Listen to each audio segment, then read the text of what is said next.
आज हम लोग देखेंगे बोर्ड जो टर्मिनोलॉजी पूछता है उसी पर फिर से हम चर्चा करेंगे।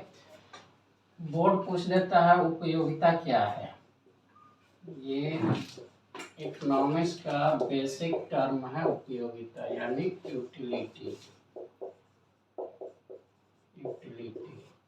अक्सर हाँ पूछ दिया जाता है स्टूडेंट से कि यूटिलिटी क्या है या उपयोगिता क्या है।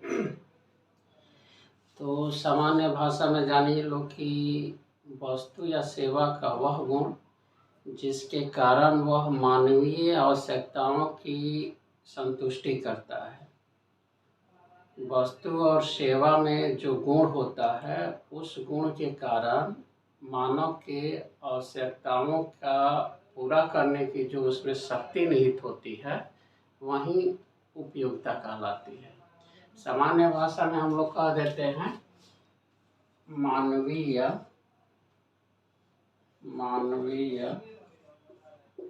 आवश्यकताओं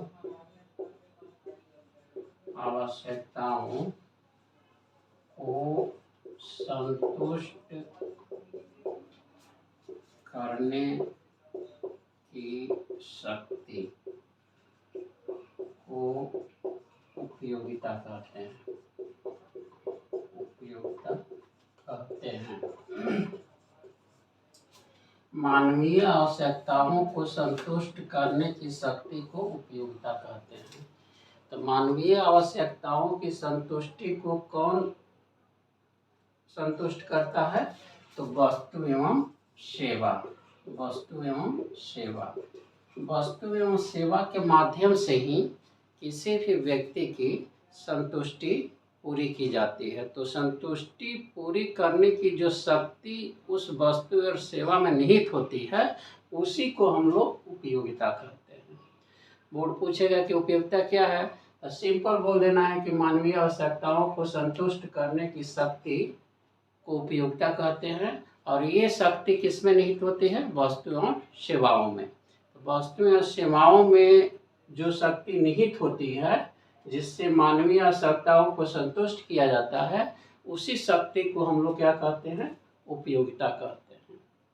फिर बोर्ड के दिमाग में आ जाता है कि सीमांत उपयोगिता क्या होता है। वहीं आपसे क्वेश्चन पूछ देगा कि सीमांत उपयोगिता क्या है। उपयोगिता यानी मार्जिनल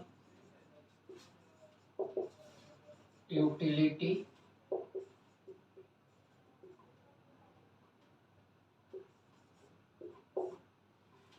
फिर बोर्ड पूछ देगा कि मार्जिनल यूटिलिटी क्या है।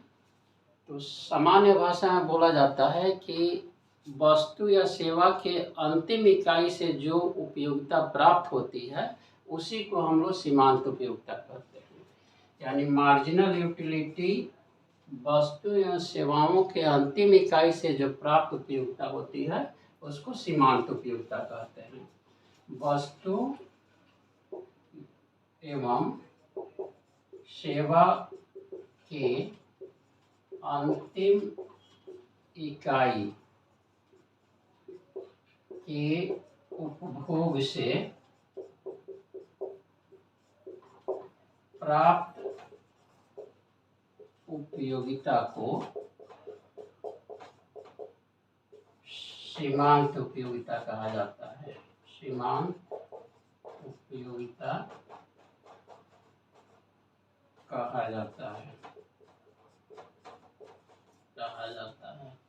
ये बोर्ड पक्का पूछ देता है कि उपयोगिता क्या है और मार्जिनल यूटिलिटी यानी सीमांत उपयोगिता क्या है। तो उपयोगिता हम लोग जान गए कि मानवीय आवश्यकताओं को संतुष्ट करने की जो शक्ति होती है वस्तु और सेवाओं में उसी को हम लोग उपयोगिता कहते हैं। सीमांत उपयोगिता क्या है? तो वस्तु एवं सेवा के अंतिम इकाई के उपभोग से प्राप्त उपयोगिता को हम लोग सीमांत उपयोगिता कहते हैं। मान लेते हैं कि हम 4 रोटी खाते हैं। पहला रोटी हो गया, दूसरा रोटी हो गया, तीसरा रोटी हो गया, चौथा रोटी हो गया। पहले रोटी से जो उपयोगिता मिलती है हमको मान लेते हैं कि 10 उपयोगिता मिली। दूसरे से मान लेते हैं कि 8 मिली। तीसरे से मान लेते हैं कि 5 मिली। चौथे रोटी खाने से मान लेते हैं कि 2 मिली। तो जो चौथा रोटी हम ये खाए, इससे जो हमारा अंतिम उपयोगिता मिली 2, यही हमारा सीमांत उपयोगिता यानी मार्जिनल यूटिलिटी होगा। इसके बाद हम लोग देखते हैं औसत उपयोगिता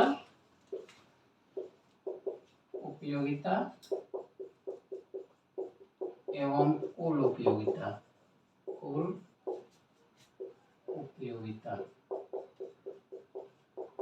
यानी एवरेज यूटिलिटी और टोटल यूटिलिटी। इससे नहीं पूछा जाता है, लेकिन जान लेना जरूरी है कि अगर बोर्ड के दिमाग में आ गया कि हाँ सीमांत पूछ लिए तो औसत भी पूछ लेते हैं, कुल भी पूछ लेते हैं। तो औसत यूटिलिटी का अर्थ होता है, औसत उपयोगिता का अर्थ होता है कि जितने हम वस्तु या सेवाओं का उपयोग कर रहे हैं या उपभोग कर रहे हैं और उनसे जितना टोटल हमको उपयोगिता मिल रही है, उन वस्तु या सेवाओं के इकाई यानी कुल इकाई से भाग देने पर हमारा औसत उपयोगिता मिल जाता है। कुल उपयोगिता प्राप्त होता है कि जितने भी हम वस्तु या सेवा का उपभोग कर रहे हैं उनसे प्राप्त सभी उपयोगिता को जब हम जोड़ लेते हैं तो कुल उपयोगिता प्राप्त होता है। कुल उपयोगिता को ही हम पहले देखते हैं। अब मान लिए थे कि 1 2 3 4 रोटी ले रहे हैं और इससे जो यूटिलिटी मिल रही है वो हमारा 10 8 5 2 यही यूटिलिटी मिल रहा था। हम कुल 4 रोटी का उपयोग कर रहे हैं, लेकिन इन चारों रोटी से जो उपयोगिता हमको मिल रही है 10 8 18 18 5 23 23 2 25, यानी कि ये 25 जो प्राप्त हो रहा है ये हमारा कुल उपयोगिता हुआ। तो सामान्य परिभाषा में हम लोग बोलते हैं कि वस्तुओं या सेवाओं के उपभोग से प्राप्त जो उपयोगिता होता है उनके कुल योग के बराबर कुल उपयोगिता होता है। जैसे रोटी का हम उपभोग किए और इनसे प्राप्त उपयोगिता ये हुआ, तो इनके कुल योग को जोड़ने पर जो प्राप्त होगा ये हमारा कुल उपयोगिता हो जाएगा। इसके बाद हम औसत उपयोगिता में आते हैं। तो औसत उपयोगिता का होता है कि जितना उपयोगिता प्राप्त हो रहा है उस उपयोगिता में जितने इकाई हम वस्तु या सेवा का उपभोग कर रहे हैं उससे भाग देने पर हमारा औसत उपयोगिता प्राप्त हो जाता है। तो औसत उपयोगिता का सूत्र होता है कुल उपयोगिता बटा कुल वस्तु या सेवा की इकाई। कुल उपयोगिता हमारा 25 है तो 25 हो गया। अब कुल वस्तु हम रोटी कितना ले रहे हैं 4 ले रहे हैं तो बटा 4, यानी कि ये हमारा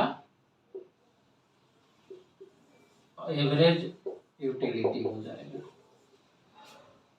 कुल उपयोगिता जितने वस्तु हम उपभोग कर रहे हैं उनसे जो प्राप्त उपयोगिता होती है उसको जोड़ने के बाद हमारा कुल उपयोगिता प्राप्त होता है। और कुल उपयोगिता में जब जितने वस्तु या सेवा का हम उपभोग कर रहे हैं उनके योग से भाग देने पर जो प्राप्त होता है वो हमारा औसत उपयोगिता कहलाता है।